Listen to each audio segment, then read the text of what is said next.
चलो, कल हमने किया था प्रतिरोध के बारे में। प्रतिरोध कहाँ पे इंट्रोड्यूस हुआ था या कहाँ पे उसका आना ज़रूरी था? तो प्रतिरोध आया था जब हमने देखा था विभवांतर और विद्युत धारा के बीच में संबंध। तो हमने ये देखा था कि जितना हम विभवांतर यानी कि जितना हम धक्का लगाते हैं इलेक्ट्रॉन को चलाने के लिए, इलेक्ट्रॉन उतने चलते ही नहीं हैं, उससे कम चलते हैं। यानी कि जितना विभवांतर होता है विद्युत धारा उतनी नहीं होती है। और उनको बराबर करने के लिए, जैसे कि मान लो ये विभवांतर ये इतना ऊंचा है और ये विद्युत धारा नीचे रह गई, तो इसको बराबर लाने के लिए इसको इतना ऊपर उठाना पड़ेगा ना। ये जो हमने ऊपर उठाया किससे गुणा करके उठाया था? नियंतांक। वो नियंतांक था प्रतिरोध। क्लियर है? अब हमने उस प्रतिरोध को भी पढ़ लिया था कल कि वो प्रतिरोध क्यों होता है, क्या कारण होते हैं उसकी वजह से होता है और किन किन बातों पे वो डिपेंड करता है। क्लियर है? तो आज हमें पढ़ना है। अच्छा, अब एक क्वेश्चन ये आता है कि वो प्रतिरोध, कल हमने ये देखा था कि प्रतिरोध अगर हम लंबाई बढ़ा देते हैं, क्या बढ़ा देते हैं? तो प्रतिरोध ज़्यादा होता है। अगर लंबाई हमने बढ़ा दी, ये एरो का निशान है, बढ़ रहा है, ठीक है। अगर हमने लंबाई बढ़ा दी तो प्रतिरोध भी बढ़ जाए, है ना। अगर हमने क्षेत्रफल ज़्यादा तो प्रतिरोध कम, ये चीज़ हमने कल देखी थी, ठीक है। ये एक्चुअल में सही बात है, लेकिन फिर इससे ना हमारे एक चीज़ कन्फ्यूज़न हो गई। वो कन्फ्यूज़न मैं आपको अभी बताता हूँ। देखो, इसमें एक आपके पास है एक कॉपर वायर। अब आपको ये पता है कि कॉपर या फिर तांबा ज़्यादा सुचालक है कि लोहा? लोहा ज़्यादा सुचालक है या तांबा? तांबा ज़्यादा सुचालक है, क्योंकि आपने देखा है वायर ज़्यादातर तांबे की बनी होती है, लोहे की कम, लेकिन सुचालक दोनों है। विद्युत धारा दोनों से जाएगी। क्लियर है इतना सबको? अब मैं आपको एक वायर बताता हूँ। ये वायर है किसकी? तांबे की। क्लियर है?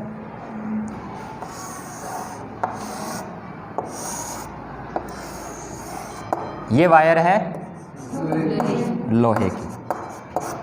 अब बताओ किसका प्रतिरोध कम, किसका ज़्यादा?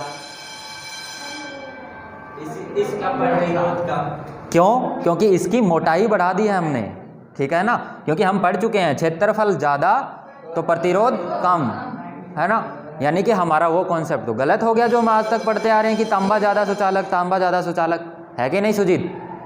और चांदी उससे भी ज़्यादा अच्छा सुचालक है। लेकिन यहाँ पे क्या है कि ये वायर और ये वायर लगभग इनकी लंबाई समान है, ठीक है। अगर ना दिख रही है आपको तो मैं समान कर देता हूँ। लंबाई इसकी और इसकी दोनों की बराबर है। क्लियर है?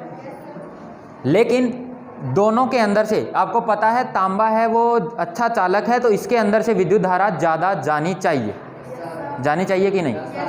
लेकिन इसकी मोटाई ज़्यादा है, क्षेत्रफल ज़्यादा है। क्लियर है? तो इसका मतलब इसके अंदर से ज़्यादा जाएगी विद्युत धारा। क्लियर है? तो हमें कन्फ्यूज़न हो गई ना। अब हमें क्या करना पड़ेगा कि दोनों की हम माप सकें कि ये ज़्यादा सुचालक है कि ये ज़्यादा सुचालक है। कैसे नापेंगे? क्या करोगे आप क्या करोगे? इन दोनों का क्षेत्रफल भी बराबर कर दोगे।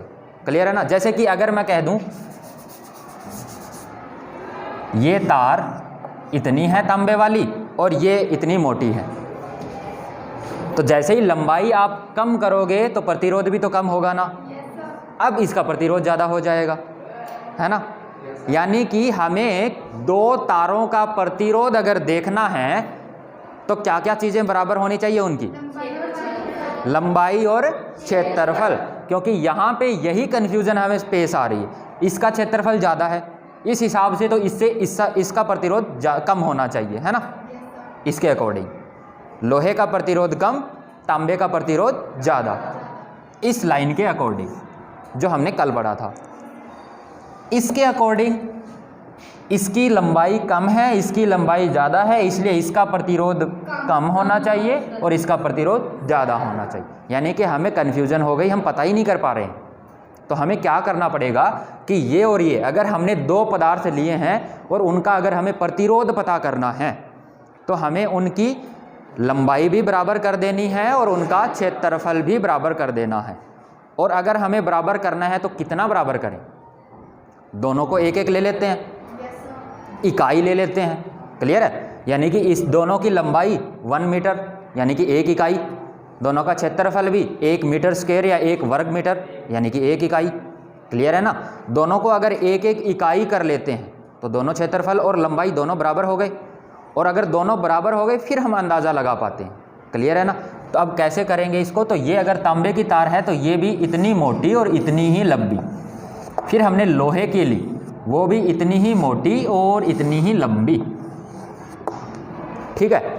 अब हम इसके अंदर से विद्युत धारा एक्सपेरिमेंट के द्वारा गुजार के देखते हैं। ठीक है। और फिर हम पता करते हैं, फिर हम देखते हैं कि इसका प्रतिरोध है वो क्या आता है, कम आता है, और इसका ज़्यादा आता है। अब दोनों के बीच में हमें कन्फर्म पता चल गया। क्यों? क्योंकि दोनों के अंदर लंबाई और क्षेत्रफल, इन दोनों का तो कोई असर ही नहीं रहा, है ना। अब किसका असर आ गया, पदार्थ का असर आ गया।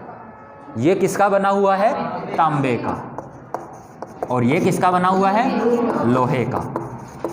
तो अब मैं अगर आपको कहूँ कि आपको किसी तार के अंदर उसके पदार्थ का असर पता करना है कि उसकी पदार्थ की प्रकृति की वजह से वो ज़्यादा प्रतिरोध होगा उसका कि कम प्रतिरोध होगा, तो आप क्या करोगे, हाँ, लंबाई और क्षेत्रफल हम क्या कर लेंगे, बराबर कर लेंगे, तभी हम पदार्थों का पता। जैसे कि मैं आपको दे दूं 2 वायर, एक वायर है एल्यूमिनियम की और एक वायर है प्लास्टिक की।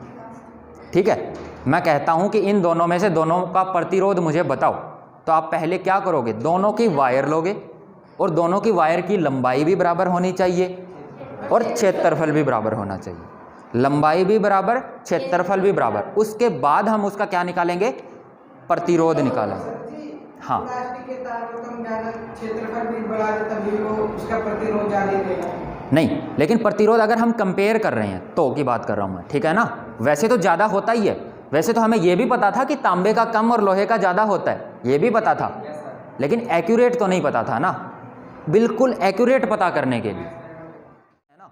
अपने आसपास जितनी भी चीज़ें किससे मिलकर बनी है, पदार्थ से ही मिलकर बनी है। किसी भी 2 पदार्थों को आपने उठाया और उनके अगर आपको प्रतिरोध पता करने हैं तो आप क्या करोगे, हाँ, दोनों तारों के, दोनों के पहले तार लोगे और उनके लंबाई और क्षेत्रफल क्या कर लोगे, बराबर कर लोगे। उसके बाद आप उनके प्रतिरोध नापोगे। ठीक है। ये वाला प्रतिरोध जो होता है ये उस तार का है, क्योंकि ये हमें क्या बताता है, उसकी तार की प्रकृति बताता है कि ये लोहे का तार है, ये तांबे का तार है, ये प्लास्टिक का तार है। ठीक है ना। और एक बार हमने क्या करते हैं, हमने ये एक्सपेरिमेंट करके और सारी वैल्यू निकाल ली। इसको जो हमने इस प्रतिरोध को जो नाम दिया ना, वो नाम हमने दिया प्रतिरोधकता। ठीक है। नया एक वर्ड आया है, क्या, प्रतिरोधकता। प्रतिरोध और प्रतिरोधकता के बीच में बिल्कुल थोड़ा सा फर्क होता है। प्रतिरोध तो किसी भी एक तार का प्रतिरोध होगा। ठीक है। प्रतिरोध का मतलब ये है विद्युत धारा को चलने से रोकना या उसमें रुकावट पैदा करना, ये तो है प्रतिरोध। क्लियर है सबको। तो ये प्रतिरोधकता क्या है, तो प्रतिरोधकता वो जब हम किसी पदार्थ की लंबाई है उसको भी 1 इकाई कर दें और उसकी क्षेत्रफल है उसको भी 1 इकाई कर दें, तब जो प्रतिरोध आएगा वो क्या है, प्रतिरोधकता। क्लियर हुआ क्या इतना सबको? सबको तार का तो उसी का होगा, कंपेयर करना है तो दूसरे तार के साथ करेंगे। क्लियर है ना। ये प्रतिरोधकता जो निकलेगी, ये निकलेगी तो एक ही तार की, चाहे इसकी निकालो चाहे इसकी निकालो। क्लियर है ना। हाँ, ये यूज कहाँ होता है, वो है 2 तार 3 तार। ठीक है ना। जैसे कि इसकी प्रतिरोधकता कुछ और आएगी, इसकी कुछ और आएगी, आगे वाले की कुछ और आएगी, और उसे हम कंपेयर कर सकते हैं कि किसका प्रतिरोध ज़्यादा किसका कम। और फिर हम हमें अपनी विद्युत धारा भेजने के लिए कौन सा तार यूज करेंगे, जिसकी प्रतिरोधकता सबसे कम हो। प्रतिरोध कम होगा वो वाली यूज नहीं करेंगे, प्रतिरोधकता जिसकी कम होगी वो यूज करेंगे। क्लियर है ना। क्योंकि प्रतिरोधकता ये हमें किसके बारे में बताता है, पदार्थ की प्रकृति के बारे में बताता है। क्लियर है कि वो पदार्थ किससे मिलकर बना हुआ है। समझ रहे हो ना। प्रतिरोध और प्रतिरोधकता के बीच में ये छोटा सा फर्क होता है। क्लियर है। अब इस प्रतिरोधकता का क्या फॉर्मूला होता है, क्या इसकी इकाई या मात्रक होता है।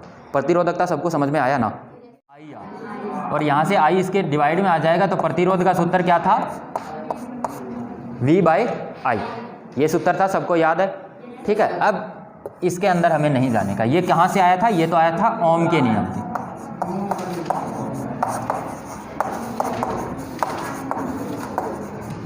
ठीक है। अब थोड़ा सा एक बार मैं आपका रिवाइंड करवाता हूँ कि ओम का नियम हमने लिखा कैसे था। हमने ऐसे ही लिखा था ना, जैसे जैसे विभवांतर बढ़ाते जाते हैं विद्युत धारा बढ़ती जाती है।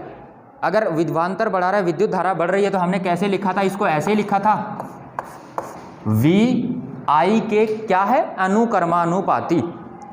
ठीक है, यही लिखा था। वी बढ़ रहा है तो आई भी बढ़ रही है। अब कल जो हमने किया था, कल हमने क्या किया था कि जैसे जैसे हम लंबाई को बढ़ाते हैं, लंबाई को मैं 1 मिनट के लिए एल से लिख लूँ तो कोई दिक्कत नहीं है, क्योंकि लंबाई को लेंथ भी बोलते हैं और उसी है मैंने लिख लिया एल। जैसे जैसे हम लंबाई को क्या करते हैं? बढ़ाते हैं, तो आर भी क्या होता है? बढ़ता है। तो जैसे हमने वो लिखा था, क्या इसको हम लिख सकते हैं वैसे? क्या ऐसे लिख सकते हैं? आर अनुक्रमानुपाती लंबाई के। क्या ये समझ में आया सबको? ये मैंने इसलिए लिखा, कोई भी चीज़ को आप ऐसे तब लिख सकते हो जब एक चीज़ को आप बढ़ाओ तो दूसरी भी बढ़े। उसको हम बोलते हैं कि ये वाली इसके क्या है? अनुक्रमानुपाती, या फिर इसको इंग्लिश में बोलते हैं डायरेक्टली प्रोपोर्शनल। अब इसके बाद ये तो तब है जब एक चीज़ को बढ़ाते हैं तो दूसरा बढ़ता है। अगर एक चीज़ को बढ़ाते हैं और दूसरा घटता है, तब हम इसको कैसे लिखेंगे?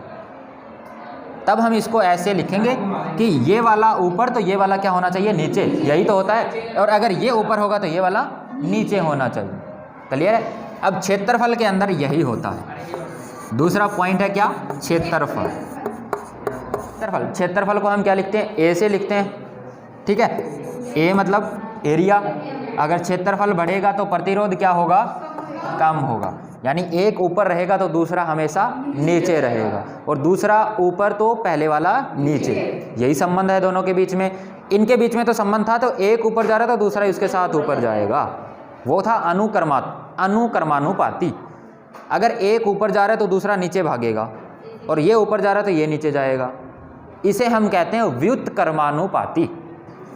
व्युत्क्रमानुपाती, या इंग्लिश में इसको बोलते हैं इनवर्सली प्रोपोर्शनल। क्या बोलते हैं? Inversely proportional. इसको हमने क्या बोला था? Directly proportional. और अभी जो हम लिखेंगे उसको हम क्या बोलेंगे? Inversely proportional. कैसे लिखते हैं उसको? तो उसको एक ऊपर होना चाहिए तो दूसरा नीचे, और नीचे के लिए 1/a। समझ रहे हो क्या ये चीज़? हमेशा ये एरिया की बात नहीं है, कोई भी इकाई अगर इन्वर्सली प्रोपोर्शनल है तो उसे ऐसे लिखा जाएगा, और अगर डायरेक्टली प्रोपोर्शनल है तो उसे ऐसे लिखा जाएगा। क्लियर है? अब देखो, इधर दोनों तरफ आर आर है, तो क्या इन दोनों को हम मिला के लिख सकते हैं? मिला के लिखने का मतलब दोनों एक साथ लिख, समझ रहे हो इतना? अब बीच में ये क्या है? प्रोपोर्शनलिटी का साइन, यही है। इसको जब हम हटाते हैं, जब हमने यहाँ पे इसको हटाया था तो हमने क्या लगाया था? कोई नियतांक लगाया था, कांस्टेंट लगाया था जो बदलता नहीं है, यही लगाया था। यहाँ पे भी हम एक नियतांक लगाते हैं। जब इसको हटाते हैं और बराबर का साइन लगाते हैं तो यहाँ पे एक नियतांक लगाते हैं ऐसा। ये क्या है? ये P है जिसके पूंछ निकल आई है। क्लियर है? वही है ऐसे। ठीक है, अब इसका नाम सुनो कि ये नाम क्या है। नया नाम है, बिल्कुल फ्रेश नाम है इसका। ठीक है, वो नाम क्या है? रो। क्या नाम है? रो। यहाँ पे जो नाम ये आया था, इसका नाम क्या था? प्रतिरोध। क्लियर है? और इसका नाम क्या है? रो। है क्या ये? तो यही रो जो यहाँ पे नियतांक लगता है, यही है हमारा प्रतिरोधकता। जो अभी मैंने आपको बात की ना, प्रतिरोधकता, वो यहाँ से आता है। क्लियर है ना? तो ये रो क्या है? नियतांक, जो हमने इसको हटा के लगा दिया है। क्लियर है सबको? और L/A, ये बना एक प्रतिरोध का नया सूत्र। ठीक है, समझ में आया क्या सबको? अब इसके अंदर से, यहाँ से ही आप प्रतिरोधकता का भी फॉर्मूला निकाल सकते हो। कैसे निकाल सकते हो क्या? ये किसका फॉर्मूला है? इसको मैं यहाँ पे लिख रहा हूँ, R बराबर है रो L/A। यहाँ से प्रतिरोधकता, यहाँ पे ये क्या है? रो, नियतांक है। क्लियर है? इसी को हम क्या बोलते हैं? प्रतिरोधकता बोलते हैं। क्या बोलते हैं? इसका अगर आपको सूत्र निकालना हो प्रतिरोधकता, तो ये देखो, इधर डिवाइड में इधर जाके गुणा में हो जाएगा, ये इधर मल्टीप्लाई में इधर जाके डिवाइड में हो जाएगा। तो प्रतिरोधकता का फॉर्मूला क्या हुआ, R A by L. Clear है। लेकिन आपको सिर्फ और सिर्फ इतना याद रखना है कि प्रतिरोध बढ़ता है अगर हम लंबाई बढ़ाते हैं, ठीक है, और अगर हम क्षेत्रफल बढ़ाते हैं तो प्रतिरोध कम होता है। तो अगर दोनों एक साथ ऊपर जा रहे हैं तो वो तो होंगे ऊपर, और अगर एक ऊपर जा रहा है और दूसरा नीचे जा रहा है तो वो होगा नीचे। क्लियर है। तो एल ऊपर ए नीचे, यहाँ बीच में कौन सा साइन, प्रोपोर्शनैलिटी का साइन। इसको जब हम हटाएंगे तो एक नियंतांक आ जाएगा जिसका नाम है प्रतिरोधकता। क्लियर है। वो हमने यहाँ पे लगा दिया और यहाँ से हमने ये वाला फॉर्मूला आपको याद करने की ज़रूरत नहीं है, क्योंकि अगर ये पता है तो वो आप निकाल ही लोगे। समझ में आया क्या इतना सबको? इसको हम एक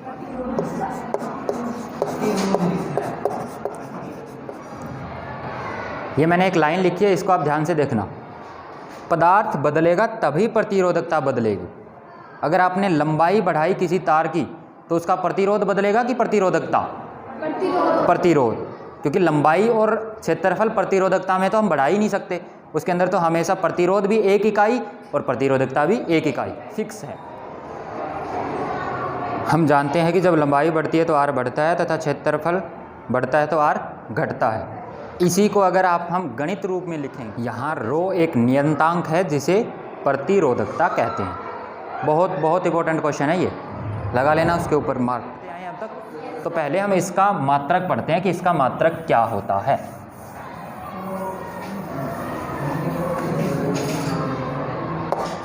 इसका मात्रक है वो, वैसे तो आप याद करना चाहो डायरेक्ट लिखना चाहो तो डायरेक्ट, लेकिन मैं एक बार आपको बता देता हूँ वो आया कहाँ से। तो हमें ये सूत्र पता है, R = ρl बाय ए। ये सूत्र पता है हमें। इनमें हमें सबके मात्रक पता है, सिर्फ इसको छोड़ के। पता है कि नहीं? है ना। इसका मात्रक क्या है? ये है। इसका मात्रक हमें नहीं पता तो हम ऐसे ही लिख देते हैं इसको। इसका मात्रक क्या है? मीटर है। ये क्या है? क्षेत्रफल है। तो क्षेत्रफल क्या होता है? मीटर का स्क्वायर। सेंटीमीटर की बात तब करेंगे जब ये सेंटीमीटर में, ठीक है ना सुजीत? ये अगर सेंटीमीटर में है तो हम सेंटीमीटर स्क्वायर लिखेंगे, ये अगर मीटर है तो नीचे भी क्या लिखेंगे? Metre square. मीटर स्क्वायर का मतलब मीटर 2 बार, 1 मीटर से 1 मीटर कैंसिल हो जाएगा। तो यहाँ पे क्या आया? ओम बराबर है रो बाय एम। ये इधर भाग में है, इधर जाके गुणा में हो जाएगा। तो रो का मात्रक क्या आया? ओम मीटर। किसका मात्रक? रो।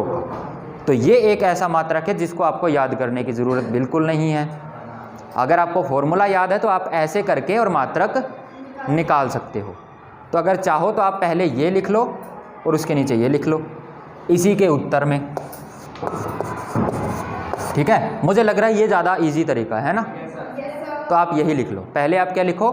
हम जानते हैं। क्या जानते हैं? तो हम ये जानते हैं कि R बराबर ρl बाय ए, ठीक है? फिर ये क्या है? R का मात्रक। ये रो का मात्रक हमें पता नहीं है। L का मात्रक मीटर है। एरिया का मात्रक मीटर स्क्वायर, तो उसको मैंने लिख दिया मीटर गुणा मीटर, क्योंकि मीटर स्क्वायर का मतलब तो यही होता है। 1 मीटर से 1 मीटर कैंसिल हो गया, नीचे मीटर बच गया। इस मीटर को हम इधर ले गए तो ये हो गया ओम मीटर, ठीक है? तो यहाँ पे नीचे ओम मीटर है।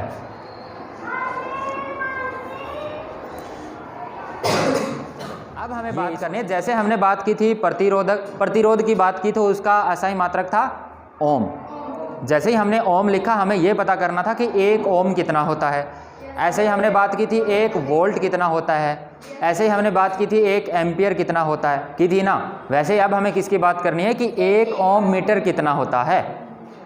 क्लियर है? पूछा जाएगा जो मैं नहीं लिखवा रहा हूँ वो ये कि 1 ओम मीटर को परिभाषित कीजिए, या फिर ऐसे पूछा जा सकता है प्रतिरोधकता के मात्रक को परिभाषित कीजिए, क्योंकि ये प्रतिरोधकता का ही मात्रक है ना। तो कान को कैसे भी पकड़ा जा सकता है, ध्यान रखना इसका सारे, ठीक है? हमें अब चाहिए 1 ओम मीटर, तो हम जानते हैं, ये हमें पता है, ठीक है? अब इसके अंदर हमें ये निकालना है, ठीक है? यानी कि पहले हम क्या करते हैं, सबकी अपनी अपनी वैल्यू पुट कर देते हैं। क्लियर है? या फिर यूँ कहें कि पहले हम जैसे करते आ रहे हैं, मैं पहले वाला एग्जांपल दे रहा हूँ। जैसे आपको R का ही निकालना था तो R क्या था? V/I था, यही था ना। आर का अगर निकालना है तो इन दोनों को हमने 1 1 कर दिया था। अब हमें ओम मीटर निकालना, किसका है वो, इसका है, इसका है, इसका है, इसका है, किसका मात्रक है वो, इसका मात्रक है ना, पी नहीं, ये क्या है, रो। आज के बाद क्या बोलोगे इसको, रो, कभी भी पी नहीं बोलोगे, भूल कर भी नहीं, इंग्लिश की क्लास में भी नहीं, ठीक है ना, समझ रहे हो। हाँ, R is equal to rho L by A, हमें ये चाहिए तो बाकियों को हम घुमा लेते हैं थोड़ा, तो ये क्या हुआ, R A बाई एल, ठीक है।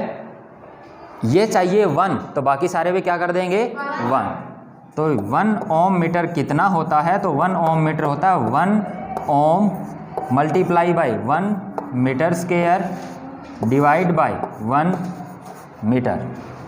क्लियर है ना, हर एक को मैंने क्या किया है 1 किया है बस, ठीक है। अगर इसको शब्दों में लिखना है तो कैसे लिखेंगे कि 1 ओम मीटर उस तार का प्रतिरोध होता है जिसकी लंबाई 1 मीटर हो और जिसका क्षेत्रफल 1 मीटर स्क्वायर हो, ठीक है ना, ये 1 ओम मीटर है।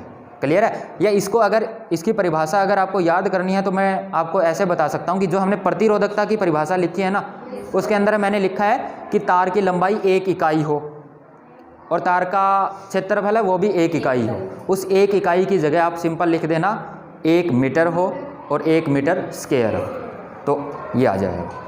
क्लियर है ना, समझ रहे हो। 1 ओम मीटर, यहाँ पे हमारी प्रतिरोधकता खत्म हो जाती है।